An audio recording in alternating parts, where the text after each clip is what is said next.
Hadirin yang saya hormati, saya perlu Allah, saya hambamu ya Allah dalam segala keadaan. Miskin hamba Allah, jadi orang kaya tetap hamba Allah. Saya jaksa tapi saya hamba Allah. Saya jenderal tapi saya hamba Allah. Saya gubernur tapi saya hamba Allah. Saya pengusaha besar tapi saya hamba Allah. Dalam segala keadaan. Bu, nanti itu yang pertama dihidupkan bukan kita manusia, Pak. Yang pertama dihidupkan itu malaikat. Malaikat dihidupkan semua, diatur panitia akhirat. Saya mau cerita syafaat. Diatur panitia akhirat. Malik, siap. Sediakan neraka. Aku mau bakar itu bajingan tengik yang waktu di dunia tidak mau sujud, jauh dari ulama, tinggal di masyarakat, selalu menebarkan keonaran, kejam kepada yatim, tidak mau menolong yang kesulitan. Siapkan neraka. Baik. Ridwan, ya. Sediakan surga. Aku mau balas hamba-hambaku yang waktu di dunia rajin sujud, dekat dengan ulama, santun kepada yatim, suka menolong orang yang perlu pertolongan, tengah malam masih maulidan. Siapkan surga. Baik. Jibril, Mikail, ya, ke surga. Lalu ambil kendaraan buruk, turun ke alam, cari di mana kubur kekasihku Muhammad, bangunkan dari kuburnya, bawa ke surga. Siap. Turun Jibril, Mikail ke alam yang sudah hancur-hancuran, nyari kuburan yang nggak ketemu, nyari Jombang saja sulit, sudah rata semua. Kata Jibril, Mikail, ya, sebelah mana kubur Nabi? Nggak tahu, ini rata semua. Lalu dua-duanya sujud mohon pertolongan Allah. Dengan izin Allah terbuka kubur baginda Nabi. Bangun dari kubur seperti orang bangun tidur, menoleh ke kanan, menoleh ke kiri. Ada Jibril. Lalu tanya, ayu yaumin hadza ya Jibril? Ini hari apa Jibril? Kata Jibril, kiamat Muhammad. Jibril, kalau memang ini hari kiamat, aina ummati? Umat saya mana Jibril? Umat saya mana? Bangun dari kubur, tahu kalau hari sudah kiamat, yang pertama ditanya, aina ummati? Umat saya mana? Kita yang ditanya. Kata Jibril, manusia semua, kau orang pertama yang dibangkitkan dari kubur Muhammad. Lalu kita ke surga. Perintah Allah, perintah Allah. Sampai di surga Nabi seperti orang tidak kerasan gitu loh, Bu. Mukanya murung, mondar mandir. Sampai Allah tegur Muhammad, labbaik ya Rabb. Tidak enak toh di surga? Enak. Kurang cukup fasilitas? Cukup. Kenapa kamu seperti orang tidak kerasan gitu loh? Saya teringat umat saya, ya Allah. Umat saya bagaimana nasibnya? Iya sih, saya sudah enak di DPR. Salah. Iya, saya sudah enak di surga, kursi empuk, gaji cukup, dapat mobil dinas, dapat rumah. Itu umat saya yang waktu kampanye pada kepanasan, bagaimana nasibnya? Jadi saya minta izin keluar mau tengok saya punya umat. Bangun dari kubur, umat yang ditanya. Sudah tinggal di surga, umat yang diingat. Nanti itu kan setiap orang bingung dengan urusannya masing-masing. Sekelompok di sudut berunding. Kita mau diadili ini, kita cari bantuan yuk. Sehari itu hanya beliau yang diizinkan Allah. Beliau yang memanggil ummati, ana laha, ta'ala ummati, umatku sini, umatku sini. Jadi pantas kalau pemimpin seperti ini kita cintai. Ya Bung ya? Ya Bu ya. Jadi satu yang mau kita contoh bagaimana beliau ibadahnya luar biasa. Yang kedua, modal utama perjuangan beliau itu adalah akhlakul karimah, moral force. Tidak pernah dakwah dengan kekerasan, tidak pernah dengan bujukan materi. Ayo, siapa masuk Islam kaos oblong sudah disablon. Tidak. Ayo yang masuk Islam beras 2 liter. Enggak. Dakwahnya dengan akhlak. Budi pekertinya dipuji Allah. Wa innaka la'ala khuluqin. Nah, sekarang soalnya, kepada siapa sih kita harus berakhlak? 3 saya sampaikan. Jam 00:10. Artinya ini sudah ganti hari toh. Ya, inilah ceramah terpanjang di dunia. Saya pidato dari hari Sabtu, dari hari Minggu sampai hari Senin. Jam 00:10. Bu, saya cerita apa tadi? Kepada siapa kita harus berakhlak? Kita ini semua harus berakhlak kepada 3 hal. Berapa? 3. Yang pertama, kita harus berakhlak kepada Allah. 13 tahun Nabi berjuang di Mekah memperbaiki akhlak kepada Allah, menanamkan tauhid, meluruskan keyakinan, membangun akidah. 13 tahun di Mekah pasang fondasi dengan hitungan, kalau fondasi kuat bangunan aman, kalau fondasi melenceng bangunan bengkok, kalau fondasi rapuh bangunan runtuh. Bangunan bagaimana fondasinya, orang hidup bagaimana imannya.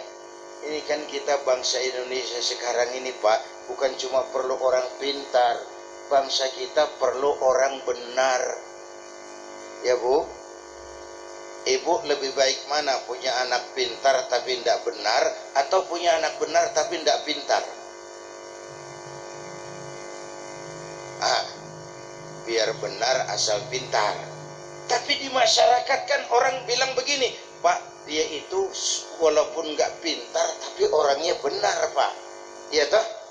Artinya masyarakat lebih menerima orang yang benar, tidak terlalu pintar, ketimbang pintar tapi tidak benar.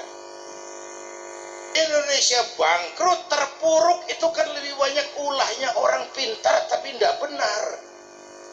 Disuruh ngurus beras, malah nimbun beras. Disuruh ngurus laut, jadi bajak laut. Disuruh ngurus hutan, rame-rame jadi orang hutan.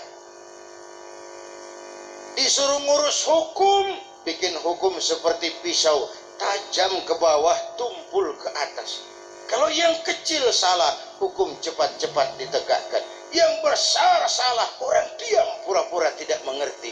Itu yang melukai rasa keadilan. Belajar dari sejarah.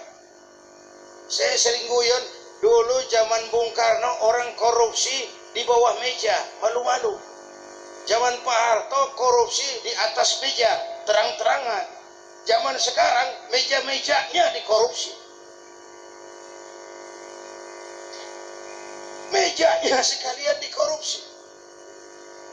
Bapak Ibu hadirin yang saya hormati, pejabat-pejabat kita itu disiplinnya takut atasan tapi tidak takut Tuhan.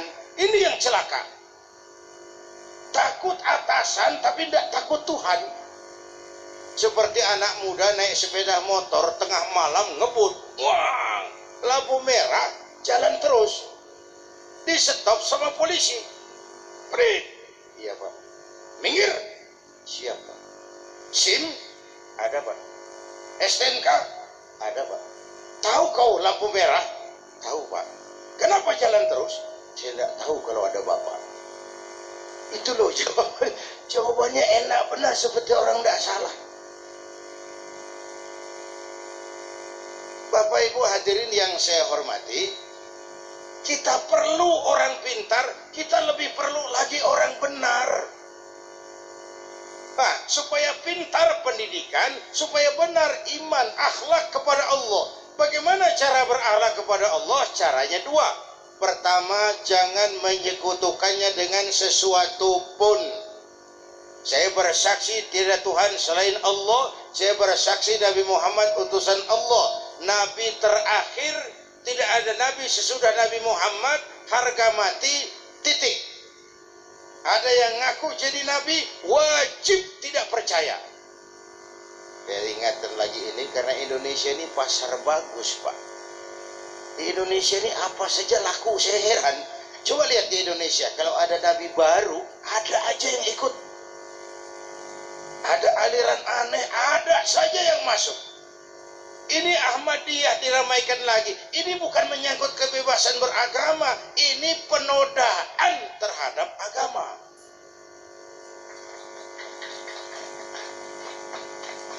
Oh, kalau kebebasan beragama kita sangat menghormati kok. Kita tidak jengkel orang Kristen bilang Tuhan tiga. Tuhan Anak, Tuhan Bapa, Rohul Kudus, Trinitas. Silahkan, itu babnya lakum dinukum. Kita tidak marah. Orang Buddha bilang Tuhan ada dua. Tuhan besar namanya Mahayana, Tuhan kecil namanya Hinayana. Silahkan, mau Tuhan besar, Tuhan kecil, Tuhan tanggung. Itu babnya lakum dinukum. Kita tidak marah orang Majusi bilang Tuhan ada dua. Tuhan kebaikan namanya Ahriman, Tuhan kejahatan namanya Ahura Mazda. Silahkan. Tapi kalau ada orang mengaku Islam, lalu percaya ada Nabi sesudah Nabi Muhammad, itu penodaan. Jelas? Jelas? Kalau udah jelas selesai. Berapa banyak kita sudah jadi korban nabi-nabi palsu? Mulai dari Al-Qiyadah, Ahmad Musaddiq, masih ingat? Pelatih bulu tangkis jadi nabi. La haula wala quwata. Dapat wahyunya di Bogor. Padahal di Bogor biasanya dapat talas. Dia dapat wahyu. Ditangkap polisi 4 tahun. Habis itu di Bandung muncul lagi namanya Sayuti, Jalan Caikek Bandung. Sayuti, tukang cukur, mengaku dapat wahyu jadi nabi, ditangkap lagi, penjara 2 tahun. Ustadz Roy Malang, sebenarnya bukan ustadz, dia itu petinju masuk Islam, mualaf, belajar Islam tidak pakai guru, diutak-atik. Sholat boleh pakai bahasa masing-masing, ramai masjid. Ditangkap 2 tahun penjara. Di Jakarta muncul lagi Lia Edan, ngaku Jibril, ditangkap sama polisi. Polisi kita paling hebat di dunia ini. Bukan cuma teroris, Jibril ditangkap juga. Luar biasa. Terakhir menurut catatan Kementerian Agama di bawah Pakor Pakem itu, antara Cirebon Losari, batas Jawa Tengah Jawa Barat, pernah muncul agama baru namanya agama Jasun, agama Jawa Sunda. Yang jadi nabi Tugimin. Tugimin. Saya bilang ini jangan jadi nabi, jadi kiai juga nggak angker. Al-Mukarram Bapak Kiai Tugimin. Nggak enak. Apalagi sholawatnya susah. Kalau kita kan nikmat itu, ya Habibi ya Muhammad, nikmat rasanya. Coba ganti sama yang tadi, nggak enak bener. Ya Habibi ya Tugimin, nggak enak itu loh.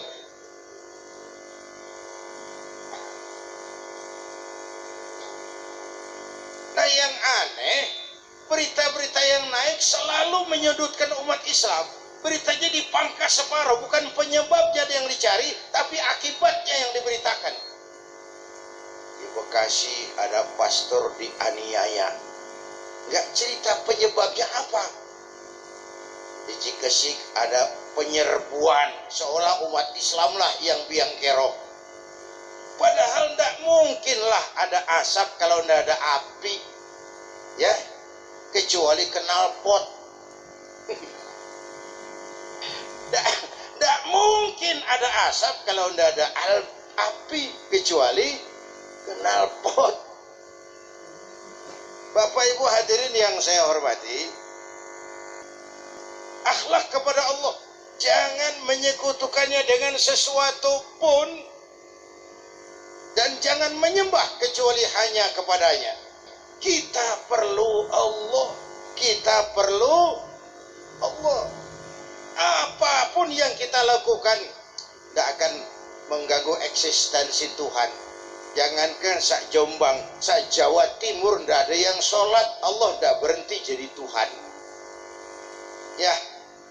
Ya, kita perlu Allah. Kepada akhlak kepada Allah, jaga baik-baik, wariskan kepada anak-anak kita, ya Bung, wariskan kepada anak-anak kita. Yang kedua, kepada siapa kita harus berakhlak? Kepada sesama. Kepada sesama itu bagaimana? Pertama, jaga kerukunan antar umat seagama, sesama muslim. Saya malam ini hadir di sini bersama Ananda Ustadz Jeffrey. Saya tidak merasa sebagai tamu. Saya hanya keluarga di tengah keluarganya. Bahwa saya lahir di Jakarta itu sih kebetulan. Mau saya tidak pesen, terima jadi, mau bilang apa? Kalau boleh pesan, saya minta merojol di sini. Makanya benar yang disampaikan Anda Jeffrey tadi, ibu-ibu ini mestinya lebih terima kasih sama Rasulullah. Ibu mestinya lebih terima kasih sama Rasulullah. Beliau angkat derajat kaum perempuan. 14 abad yang lalu bukan Arab, dunia nasib perempuan kelabu, menyedihkan. Dilahirkan hanya untuk melahirkan alat pemuas nafsu, harganya murah. Ini loh Pak, sebelum Rasulullah datang ini murah ini. Sebelum Rasulullah datang murah. Di Jawa raja-raja sebelum kenal Islam ngumpuli perempuan seenaknya loh, selirnya 30, 40, dilecehkan. Ya Bu. Di Turki, sultan-sultan Turki seenaknya ngoleksi perempuan, harem ratusan perempuan. Di Cina, kaisar terakhir dinasti Ming bangun istana 1000 kamar. Kenapa? Istrinya 1000. Innalillahi. Saya cuma mikir itu raja, kalau istrinya 1000 kapan pakai kolor raja itu?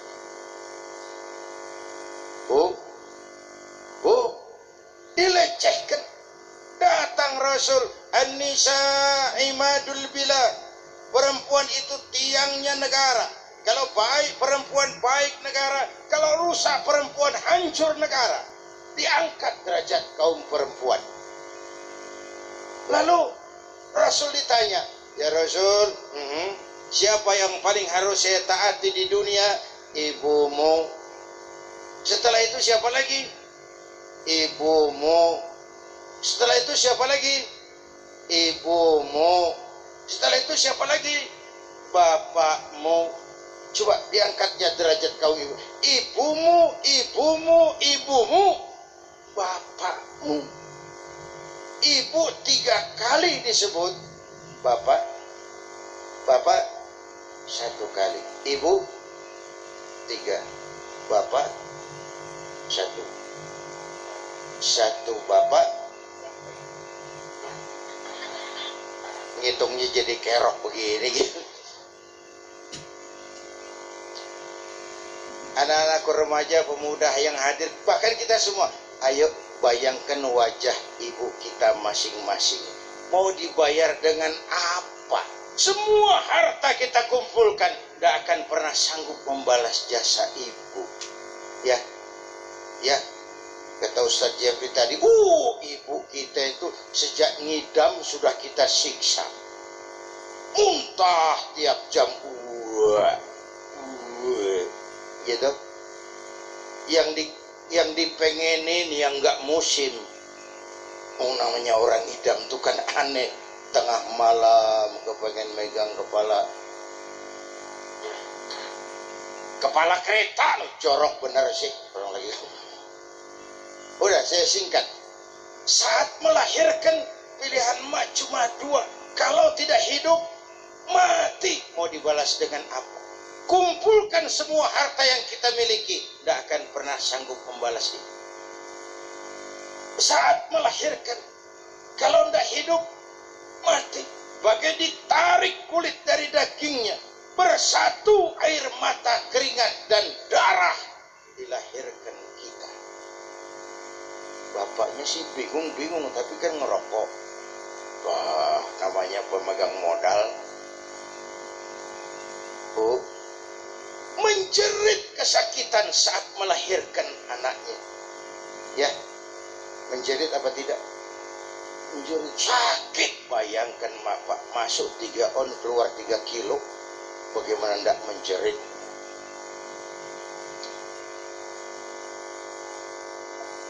Tidak imbang nih, nanti pulang banyak yang nimbang nih saya rasa. Bu, sejak kita lahir sampai akil balik, apa kerja kita?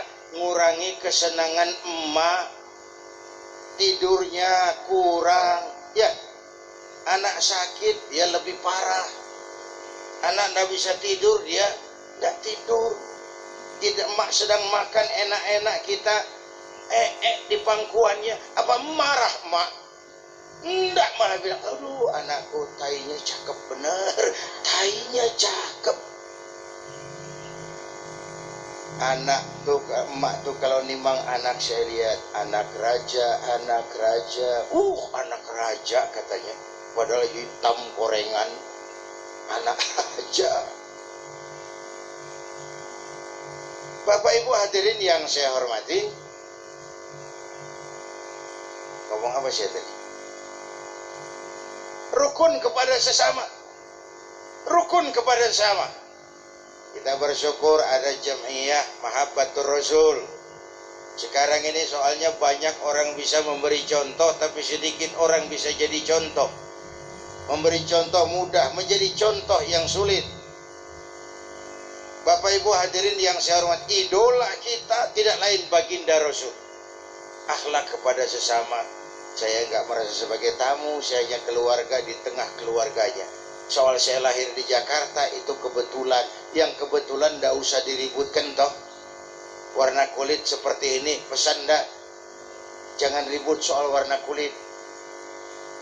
Dari suku apa kita lahir, pesan apa enggak? Jangan ribut soal suku. Potongan seperti ini, pesan apa enggak? Jangan pernah menghina orang. Ya, ya, jangan pernah menghina orang. Ayo bangun kebersamaan, kerukunan, kesatuan, dan persatuan. Yang kedua, rukun antar umat beragama. Kita hormati orang lain agama. Soal agama orang lain, lakum dinukum. Saya ulangi kalimatnya, jangan salah redaksi. Kita hormati orang lain agama. Soal agama orang lain, lakum dinukum. Jangan terjebak pada pluralisme dangkal. Oh, enggak gitu Pak Zainuddin, gimana musimnya aja. Waktunya maulid ya maulid, nanti Rajab Isra Mi'raj, Desember Natal ikut, Waisak ikut, Nyepi hayo. Toleransi itu toleransi yang salah pasang. Kalau tumbuh-tumbuhan namanya toge. Toge itu nggak punya kepribadian, mau ikut-ikutan saja. Ada gado-gado, toge ikut. Ada rawon, toge masuk. Ada asinan, toge nyampur. Makanya toge nggak ada yang lurus. Bengkok semua toge itu. Bapak Ibu hadirin yang saya hormati, yang ketiga, rukun antar umat beragama dengan pemerintah seperti sudah diajarkan dalam kita sholat berjamaah. Di tengah kita mengalami krisis idola, kita hidupkan kembali idola, semangat kita untuk mencontoh kepada Rasulullah Shallallahu Alaihi Wasallam. Nah, Bapak Ibu Saudara, sudah 12:30. Saya kira inilah sekelumit yang dapat saya sampaikan. Mudah-mudahan majelis Mahabbatur Rasul ini berjalan terus membina umat, menanamkan kecintaan kepada Rasulullah dan kecintaan kepada Islam. Terima kasih, mohon maaf. Usikum wa iyaya bitaqwallah. Wassalamualaikum warahmatullahi wabarakatuh.